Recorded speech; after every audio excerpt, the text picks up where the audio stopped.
عسلامة ومرحبا بكل متابعي قناة شذا الياسمين. كالعادة قبل ما نبدو في الفيديو ما تبخلوش علينا بالجيم الاشتراك بالقناة وتفعيل الجرس باش يوصلكم كل جديد.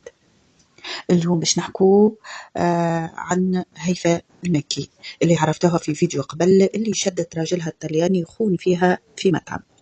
هيفاء اليوم زادة تخرج لوسائل الإعلام و تطلب النجدة من الناس اللي تسمع فيها الكل، وخاصة من الوسائل الإعلام والشخصيات المعروفة، وتقول إنه فما شخصية معروفة جدا جدا يهدد فيها، وإنه إذا ما عملتش اللي يقول عليه باش يدمر لها حياتها. الشخصية هذه طالب منها حاجات، يعني حاجات خارجة على النطاق، افهموا وحدكم، وهي ما تحبش تجاريه في الحكاية هذه، وطالبة ان الناس تعاونها، خاصة انها شادة عليه تسجيلات صوتية ومرئية.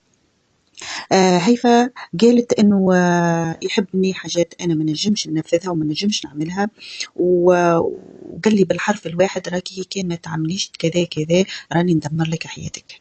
تطلب من الناس باش تعاونها كيف ما عاونوها في المرة الأولانية ووقفوا معاها، تحبهم يقفوا معاها المرة هذه.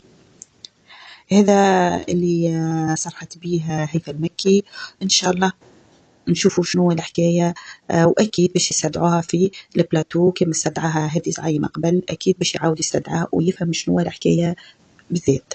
وصلنا لنهاية الفيديو، نخليكم في وديعة ربي.